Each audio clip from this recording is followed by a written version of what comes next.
All right, everybody, we are going to start in Texas, where the Rangers honored law enforcement shot in the line of duty a day after a state trooper was shot while on the job. Fox's Lenan Wynn reports from Arlington.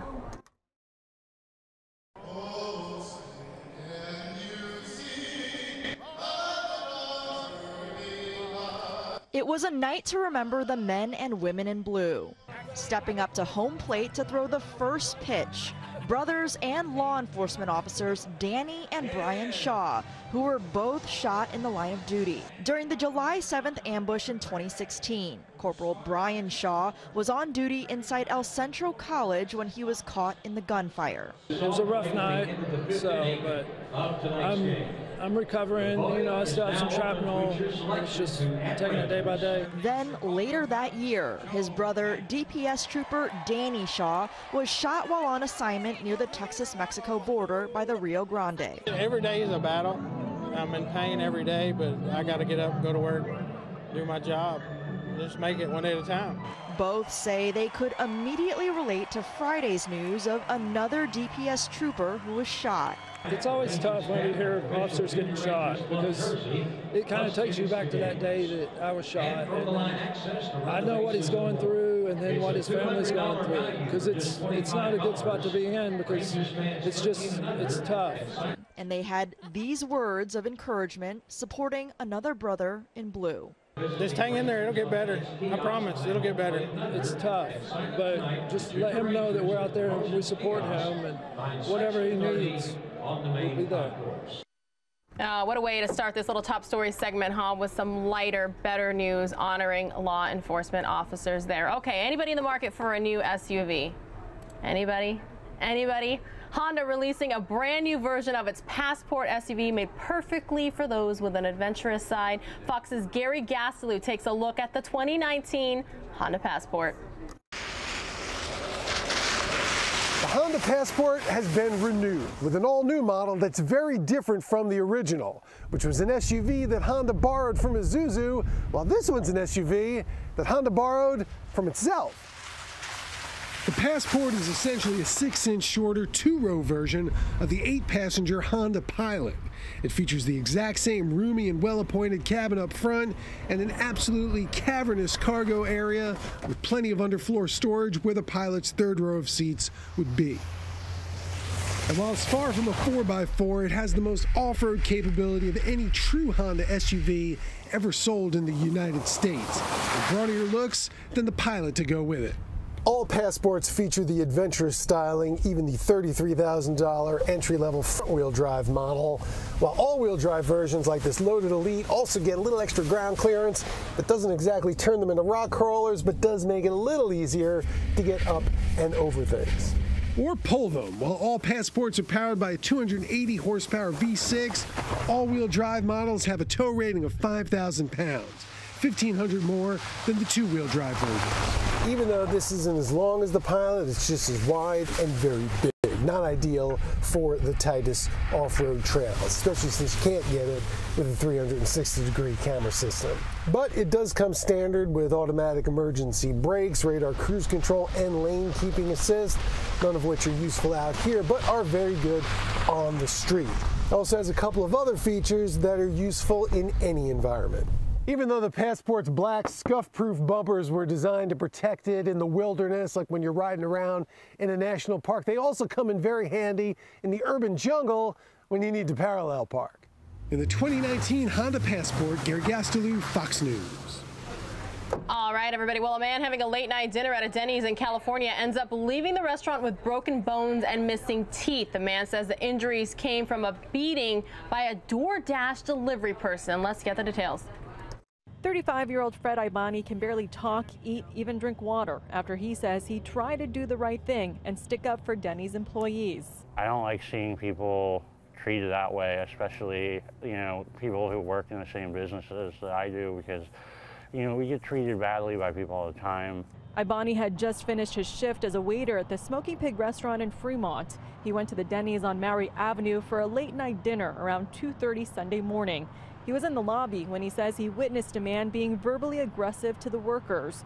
He believes the man worked for DoorDash. This DoorDasher came in and was like really angry that they weren't just taking care of him straight away. I mean, it's Denny's at 3 in the morning. I feel for the people that have to work there and deal with that.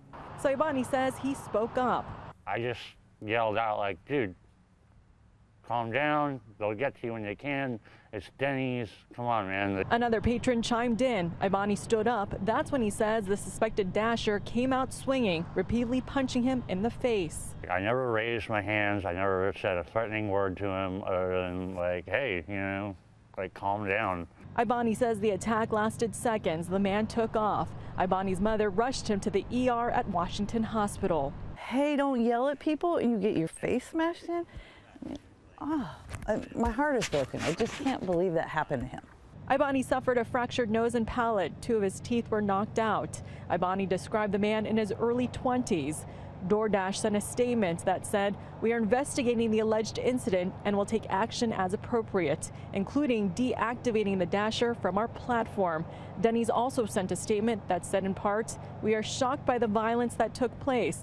We are looking into the details of this unusual situation and the status of our guest that was injured." As for Ibani, he now regrets his decision, especially since he doesn't have insurance. I'd much rather be able to go to work tomorrow and not have to figure out how I'm going to pay for getting my teeth fixed or like going to the emergency room last night. Oh, man. Tough story to watch there on News Now. We're going to continue on with our top stories from across the country. An off-duty officer says fate stepped in on his way home from work when he came across a burning truck and a passenger stuck inside. Fox's Jessica Mensch has the story. Officer Hernandez is used to responding to accidents. He does so almost every day.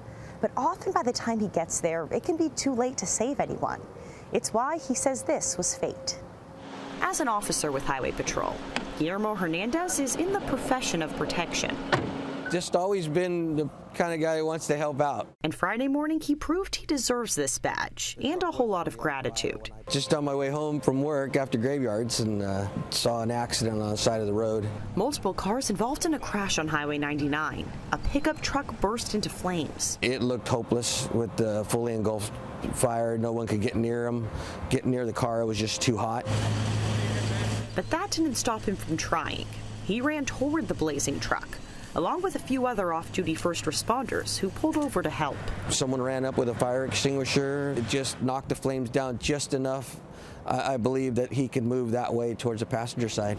The driver, whose door was wedged against another car, made his way to the passenger seat of the truck. Then I see the door pop open and ran towards it, seeing that he was still struggling to get out. With flames all around, Officer Hernandez was able to pull the driver to safety. There's definitely a divine intervention. Again, I've seen a lot of fires, and a lot of these cases, it's too late. And this one looked too late. It looked hopeless. But again, nobody gave up. We all kept doing whatever we could. The driver was taken to the hospital with serious injuries, but he is expected to recover, thanks in large part to Officer Hernandez. You just do what you've been trained to do, and you've been doing it for so long, it just becomes automatic. Highway Patrol is investigating what caused this crash in the first place. We'll be sure to keep you updated on what they find. In Woodland, I'm Jessica Mensch, Fox 40 News.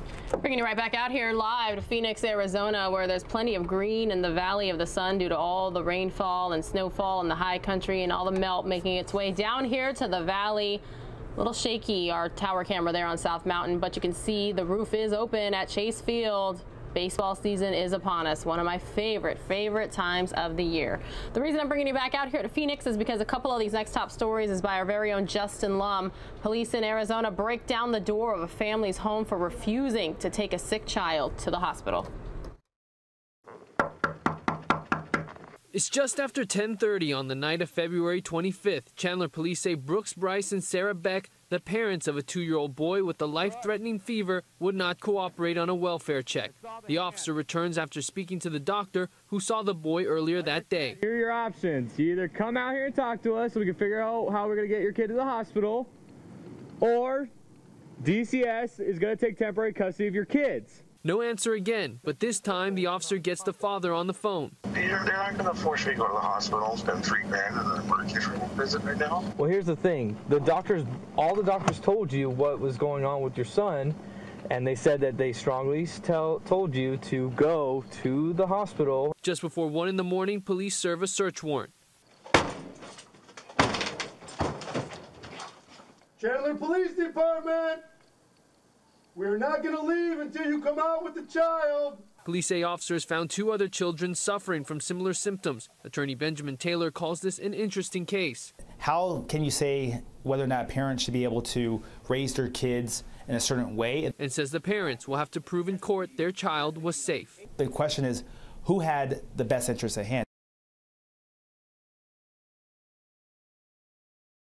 All right, again, that was our very own Justin Lum reporting. And matter of fact, he's got one more top story for us here on News Now. A dog safely returns to her owner 1 week after getting lost during a home invasion. Let's get the details. Hannah's the boss. Susan Pickering will tell you Hannah, the Red Queensland heeler, is spoiled. The proud dog mom rescued Hannah years ago and absolutely adores her. So you can imagine how agonizing this past week has been. When you can't find your animal, it's very depressing. The Humane Animal Rescue and Trapping Team heard about Hannah. Right away, a team of volunteers scoured the neighborhood, putting up flyers, talking to neighbors, and tracked sightings of Hannah. We were able to use a lot of her scent material, and we had Hannah's blanket, we had some of Hannah's toys in there.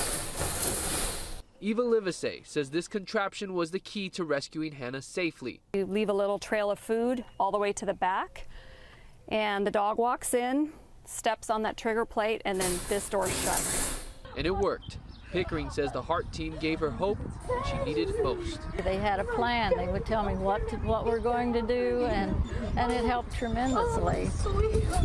Reunited 9 days later, Hannah is home. I cried. I did. I'm sorry.